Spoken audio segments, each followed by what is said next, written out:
नमस्कार दोस्तों, मेरा नाम ब्रजेश कुमार है और आज हम बात करेंगे जीएसटी नंबर के बारे में। अगर आप एक छोटा मोटा बिजनेस करते हैं तो क्या आपको जीएसटी नंबर लेना चाहिए या नहीं। ये बहुत सारे लोगों में ना डर बैठा हुआ है कि जीएसटी नंबर लेने से बहुत सारे खर्चे बैठ हो जाते हैं। तो ऐसा नहीं है, अगर आपके साथ कुछ खर्चे बनते हैं तो आपको एक कुछ सहूलियत भी मिलती है उसके साथ साथ। तो बेसिकली जीएसटी के जो नंबर हैं वो दो प्रकार के होते हैं। एक होता है रेगुलर जीएसटी नंबर और एक होता है कंपोजिशन। यदि आपकी जो सेल है वो 40 लाख रुपए से कम है तो आप चाहें तो जीएसटी नंबर नहीं भी ले सकते हैं, कोई ज़रूरी नहीं है। लेकिन जीएसटी नंबर ना लेने का मतलब ये नहीं है कि आप कोई हिसाब ना रखें।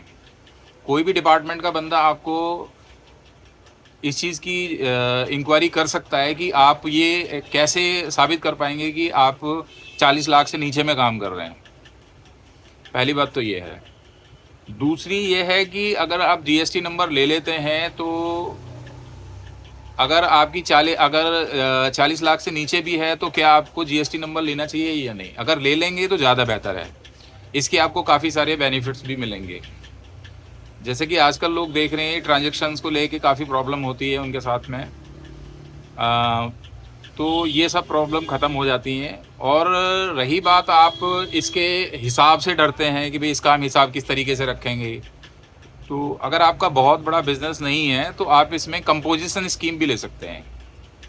कंपोजिशन स्कीम में क्या होता है कि कंपोजिशन स्कीम में आपको कोई कितना टैक्स लगाना है पार्टी से, ये सब आपको कैलकुलेट करने की ज़रूरत नहीं रहती है।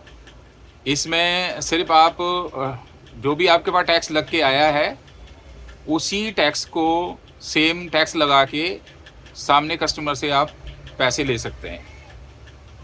दूसरा होता है रेगुलर स्कीम। रेगुलर स्कीम के अंदर क्या होता है कि आपको अगर रेगुलर स्कीम में अगर आप काम करते हैं तो रेगुलर नंबर लेने के बाद आपको टैक्स का जीएसटी में आप टैक्स के पैसे सामने वाले मतलब क्लाइंट से आप पैसे ले सकते हैं। उदाहरण के तौर पे जैसे कि आपकी कोई भी आइटम है 100 रुपये की आपकी आई थी और उसके ऊपर 18% जीएसटी लगा, तो वो जीएसटी आपका गया तो है लेकिन आप उस जीएसटी को सामने वाले से ले सकते हैं। जबकि कंपोजिशन स्कीम में ऐसा नहीं है। कंपोजिशन स्कीम के अंदर फ्लैट होता है कि आपको जो भी आपका जितने भी पैसे का आपने बिल बनाया है उसका गवर्नमेंट को 1% आपको अपनी साइड से देना होगा। जबकि रेगुलर स्कीम के अंदर होता है कि आप जो भी कस्टमर से टैक्स लेते हैं वो कस्टमर को ही पे करना होता है, क्योंकि आपने तो ऑलरेडी पहले से पे कर रखा है वो, तो वही टैक्स आपको सामने जो पार्टी है वो आपको उसका टैक्स का पैसा पे करेगी। और दूसरा ये है कि इसके अंदर बहुत ज़्यादा मतलब परेशानी की कोई बात नहीं है। इसमें हर महीने एक GSTR 1 और 3B फाइल होती है, और तो आप किसी भी अच्छे अकाउंटेंट से आप ये करा सकते हैं। तो इसमें घबराने की कोई नहीं है, इससे आपको काफ़ी सारी सुविधाएं मिलती हैं। और एक चीज़ और है, मैं कई सारे लोग कहते हैं कि भाई जैसे बहुत सारे लोग होते हैं कि गलत फहमियाँ लोगों को कि हम कोई भी आइटम ख़रीदेंगे बाज़ार से, जैसे कि मोबाइल ख़रीदा, टीवी ख़रीदा, या इस टाइप की कोई भी आइटम हम जब परचेज़ करते हैं तो इसमें कई सारे लोगों का मानना ये है कि हमें गवर्नमेंट से जो हमने ये जो टैक्स हम पे करके आ रहे हैं ये वापसी मिल जाएगा।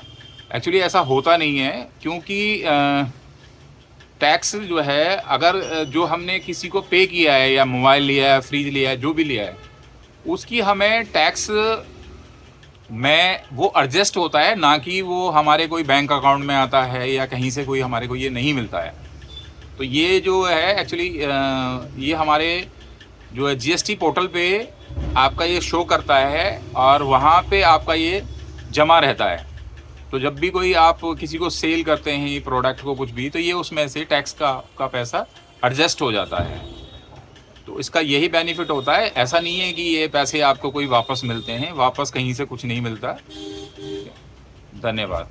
अगर आपको मेरी वीडियो अच्छी लगी हो तो शेयर और लाइक करें। Thank you.